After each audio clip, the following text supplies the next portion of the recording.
দুটো ছানা পটল, ছানা পটল রান্না করবো।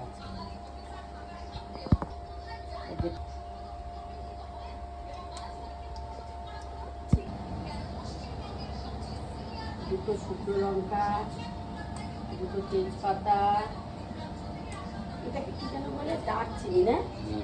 দারচিনি। আমি দারচিনিটাকেই ভুলে যাই, দিয়ে বলি গাছের ছাল। আর এই যে ছোট এলাচ দিলাম, আর দেবো গোটা জিরে, ফোড়ন, গোটা জিরে।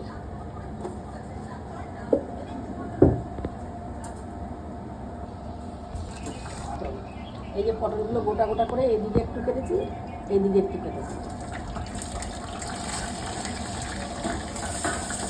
এবার দেবো পরিমাণ মতো লবণ, দেবো পরিমাণ মতো, একটু লাগবে পরিমাণ মতো লবণ,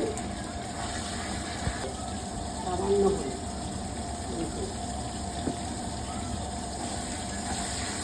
কিছু ভাজা হয়ে গেছে, এবার আমি দেবো একটু লাল লঙ্কা, মানে কাশ্মীরি লাল লঙ্কার গুঁড়ো। কাশ্মীরি, এটা হচ্ছে ঝাল লঙ্কার গুঁড়ো, যেমন ঝাল খাই দেবে। তারপরে এটা দিলাম জিরের গুঁড়ো, এটা একটু দিলাম ধনের গুঁড়ো। তখন তো অল্প হলুদ দিয়েছি, আর একটুখানি হলুদ দেবো, অল্প।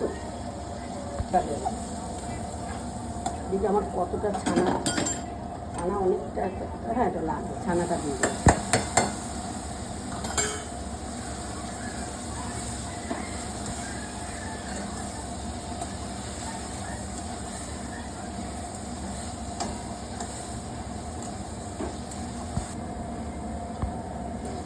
একটু জল দিই,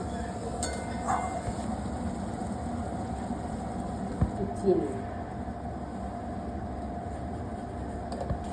পটলটা আস্তে আস্তে সেদ্ধ হয়, ঢাকা দিয়ে দেবো।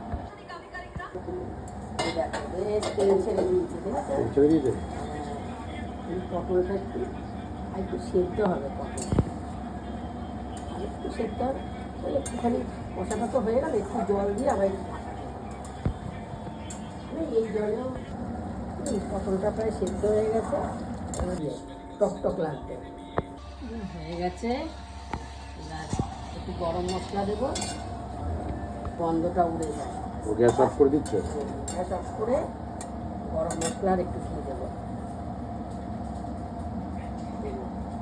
গরম মশলা।